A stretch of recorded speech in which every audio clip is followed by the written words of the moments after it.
ప్రశాంత్ ప్రశాంత్ అమ్మా దీని పేరు ప్రవళిక. ప్రశాంత్ ప్రేమించి పెళ్లి చేసుకుంది తిన్నే. బాబు మీరు అనుకున్నట్టు ఏం జరగదు.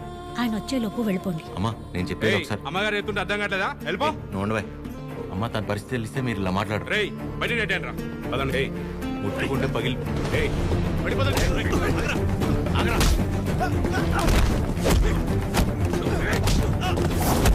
ఆడపిల్లల మీద చేసుకోమంటావు ఏంట్రా?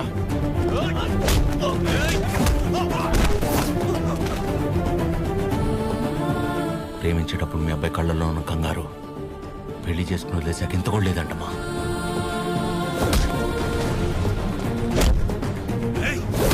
చిరు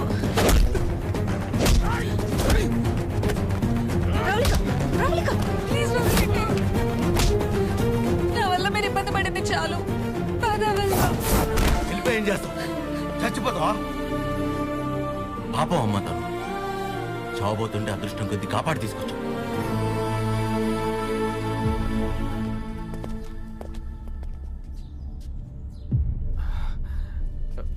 నాన్న ఒక్క నిమిషం నాన్న, నేను పంపించేస్తాను. మీరు ఉండండి. బ్రదర్ మీకు ఆల్రెడీ చెప్పాను కదా, బయలుదేరండి బ్రదర్. పెద్ద ప్రాబ్లం అయిపోతుంది, బయలుదేరండి ప్లీజ్. ప్రవళిక చెప్పేది అర్థం చేసుకో. నా మాట నేను ఇక్కడి నుంచి వెళ్ళిపోండి.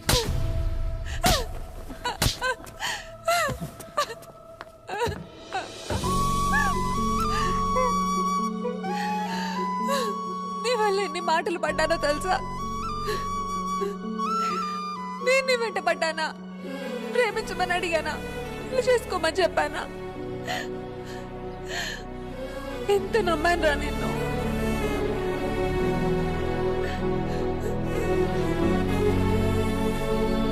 వాళ్ళ పెళ్ళంటే ఉంది 2 కాగితాలు 4 సంతకాలు అంతే కదా అనుకుని అలా వచ్చి వెళ్ళిపోయానండి. కానీ తను కడుపుతోంది, చావబోతుందని తెలిసాక కూడా రియాక్ట్ అవ్వకుండా ఉండలేపాను సార్.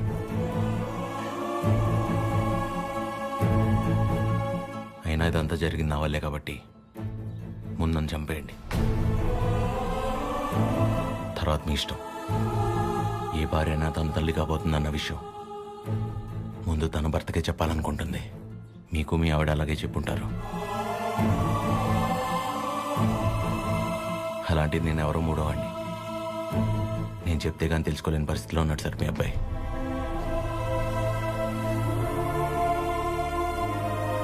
సార్ మిమ్మల్ని చూస్తేనే తెలుస్తుంది మీకు బాగా భక్తి ఎక్కువని.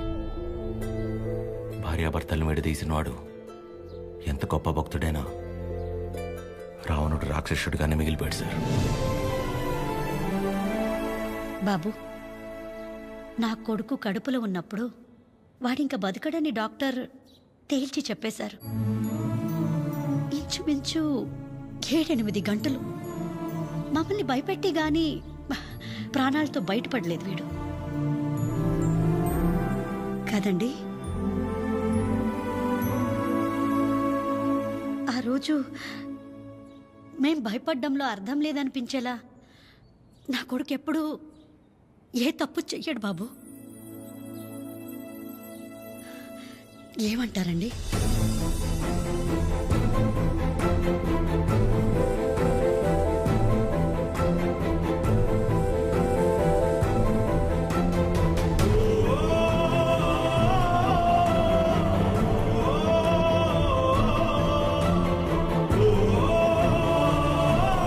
అమ్మాయి జాగ్రత్త.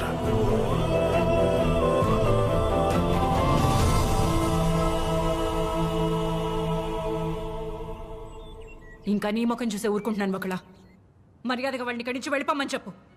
అదేంటండి, వాళ్ళకి ఇంకేం ప్రాబ్లం రాదు, నన్ను నమ్మండి. దాని ముఖం చూడటమే పాపం. ఆంటీ కోపడకుండా ఒకసారి వినండి. నీకేం తెలీదా అద్యా? ఇంకా ఇక్కడే నుంచున్నారే, వాళ్ళని ఎక్కడో చోటుకెళ్ళి చావమను. అరే కలిసి బతుకుదాం అనుకుంటే చచ్చిపోమంటారేంటండి? మాట్లాడుతుంటే మధ్యలోకి వస్తున్నావు. అసలు ఎవరు నువ్వు? నీకేం సంబంధం? నీకు నాకు సంబంధం ఉంది కదా. నేను మీ కూతుర్నే కదా. ఏం తెలుసు నా గురించి నీకు మీ ఆయనకి? ప్రవళిక నిజంగానే ఏం తెలీదా ఆంటీ? ఇష్టం కష్టం చెప్పుకోవాలనిపించి నాన్న మీతో మాట్లాడాలంది అంటే తప్పించుకొని తిరిగేవాడు. ఎక్కడ ఏం అడుగుతానో ఏం చెప్తానో అని. ఇక ఈవిడ మైండ్ సెట్కి తగినట్టుగానే నేను ఉండాలి. ఇంట్లో ఆడపిల్ల కన్నీళ్ళు తుడవడానికి చేతులు రానప్పుడు మాటలు కూడా రాకూడదమ్మా. ఎవరో ఆడదైనా తన ఇంట్లో మనిషి అనుకొని కన్నీళ్లు తుడవాలనుకునేవాడికి ఏ సంబంధం ఉండక్కర్లేదమ్మా.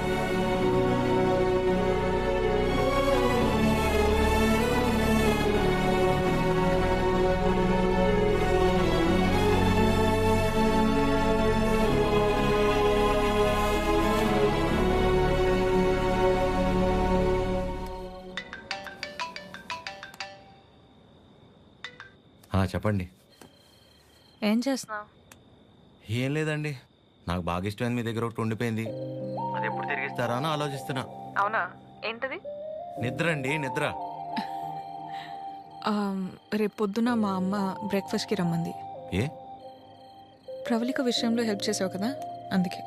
అయితే టిఫిన్ పెట్టి 1000 నోట్ 10 ఇచ్చి పంపించేస్తారా? ఏం సార్, సరిపోదా? మీరేమంటే అది తప్పదు కదా, పెద్దోళ్ళు. ఇంకా కనపడవు కానీ నీకు నేనంటే ప్రేమే కదా. అమ్మ పిలుస్తుంది, I'll call you later. Hello hello.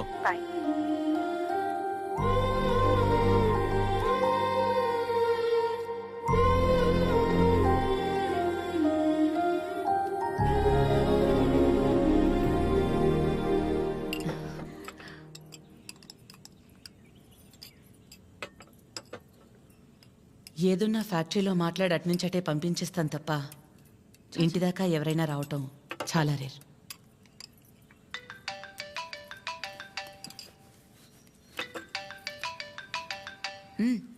మాట్లాడు, పర్లేదు.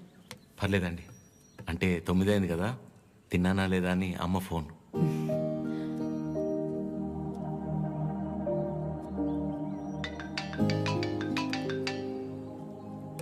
పద్మమ్మ సేమ్, తిన్నానా లేదా అని.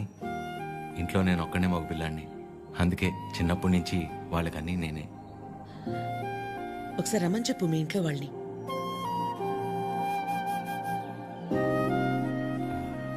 పర్లేదండి.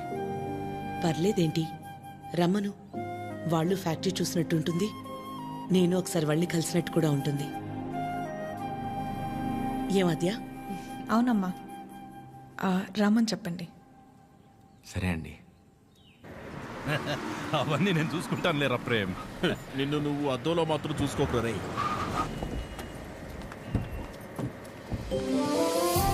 చిరు, ఎలా ఉన్నావురా? బాగున్నామా? నువ్వు లేకుండా ఇంట్లో ఏం తోచట్లేదు. టైంకి తింటున్నావా? ఇక్కడంతా బానే ఉందిగా, ఎక్కడ ఉంటున్నావు? షూ. అన్నీ ఇప్పుడే చెప్పాలా, తర్వాత చెప్పచ్చా? సరే తర్వాత మాట్లాడుకుందాం. బకుల గారు, నమస్తే. నమస్తే. లక్ష్మమ్మ, పద్మమ్మ, శారదమ్మ, శాంతమ్మ, గౌరమ్మ. నమస్తే. అందరూ అమ్మలే సరే, ఇంతకీ అసలు అమ్మెవరో? కడుపులో 9 నెలలు మోసాను కాబట్టి సీనియర్ అనే తప్ప వాడి విషయంలో అందరూ ఈక్వలే. ఆద్య ఎక్కడ? అంటే పద్మమ్మ అందరినీ బాగా కలిపేసుకుంటుంది అనమాట. కీర్తన పెళ్లి జరిగింది కదండి, అక్కడ కలిశారనమాట. అంతే కదా. ఇంట్లో ఉంది. Hello aunty. నమస్తే. ఆడపిల్ల ఇలా ఉంటే తన ఎంత అందంగా ఉందో అద్దంలోకి చూసి తెలుసుకోవాల్సిన అవసరం లేదు. తనని చూసే వాళ్ళ కళ్ళలోకి చూస్తే చాలు. నా దిష్టే తగిలేలా ఉంది. అద్యా, నీకోసం పనీర్ జిలేబీ డబ్బా ఇవ్వకపోయినా పర్లేదు, మొత్తం తినేసాయి.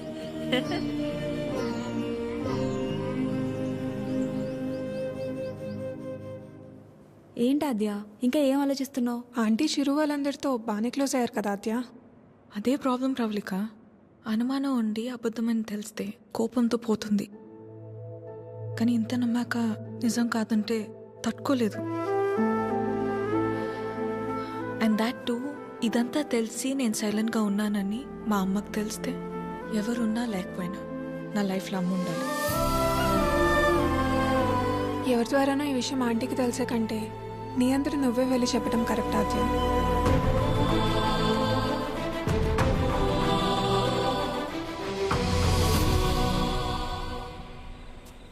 ఆ గొలుసు కొనడానికి మా లక్ష్మి 4 షాపులు తిరిగింది. ఫ్యాక్టరీ వర్కర్స్ లా కాకుండా ఫ్యామిలీ మెంబర్స్ లా చూసుకుంటున్నారు. ఇక్కడ పనిచేసే వాళ్ళ పిల్లల చదువులు, వాళ్ళ మంచిళ్లే కాక ఇప్పుడు వాళ్ళందరికీ ఇళ్ళు ఉన్నోళ్ళందరికీ ఇలా ఇవ్వాలన్న ఆలోచన ఉండాలని లేదు కదా భయ్యా. చాలా థ్యాంక్స్ మేడం, మాకెంతో చేస్తున్నారు. మా మేడం చాలా గ్రేట్ భయ్యా.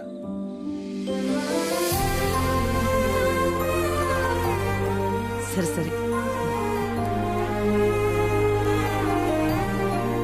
ప్రేమ్ ఫుడ్ ఐటమ్స్ లో ఏం బాగున్నాయి రా? అన్నిటికంటే నువ్వు రా అన్నది బాగుందిరా. కూర్చోండి ఆంటీ. ఏంటి అందరూ చాలా సీరియస్గా మాట్లాడుకుంటున్నారు? ఏం లేదు, నీ గురించే. ఫ్రిడ్జ్లో పెరుగు ప్యాకెట్ పెట్టడం మర్చిపోతేనే మేమందరం కలిసి ఓ 10 నిమిషాలు మాట్లాడతాము దాని గురించి. అలాంటిది నువ్వు ఒక్కదానివే ఫ్యాక్టరీ, ఇల్లు, బిజినెస్ ఇదంతా ఎలా సాధ్యపడిందా అని. ఓ అదా, ఆద్యవల్లి. లైఫ్లో ఇంకో హోప్ లేదు, అంతా అయిపోయిందనుకున్నాను. అప్పుడు ఆద్యకి 8 ఏళ్ళు. ఒకరోజు నా దగ్గరికి వచ్చి, అమ్మా నేనేమైనా తప్పు చేశానా అంది. నువ్వు తప్పు చేయడం ఏంటి అంటే ఏమందో తెలుసా? నేనే నీ ప్రపంచం అంటావు కదమ్మా, నువ్వెలా ఉన్నా అది నా వల్లే కదా. నువ్విలా ఉన్నావంటే నేనేదైనా తప్పు చేసుంటే చెప్పు, ఇంకెప్పుడు చెయ్యను అంది. ఆ క్షణం అనిపించింది ఇంకెప్పుడు తన నా దగ్గరకు వచ్చి అలా అడిగేలా నేనెప్పుడు ఉండకూడదని.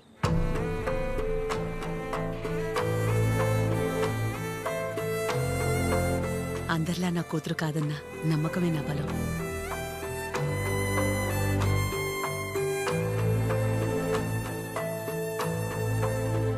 మీ బలం మీ చిరు, మీ పెంపకం తన ప్రవర్తనలో కనిపిస్తుంది. చాలా బాగా పెంచారు మీ చిరుని. చిరు, ఇంతమంది ఆడవాళ్ల మధ్య పెరగడం నీ అదృష్టం.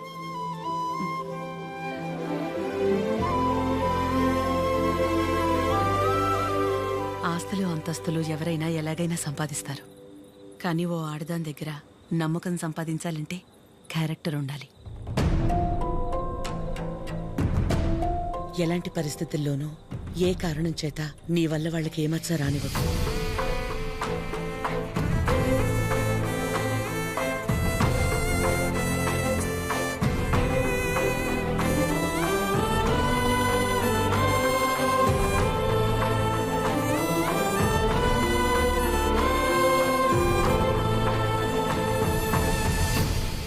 బయలుదేరిపోవడం ఏంటక్క? ఒక్కసారి ఇంటికి వెళ్ళాక మాట్లాడుకుందా. అది కాదక్క. గౌరీ. హాయ్ భయ్యా. నమస్తే అండి. మీరందరూ ఇక్కడుంటే ఆవిడేంటి మేడం గారు ఇంటివైపు వెళ్తుంది? ఎవరు? మన పద్మం గారు.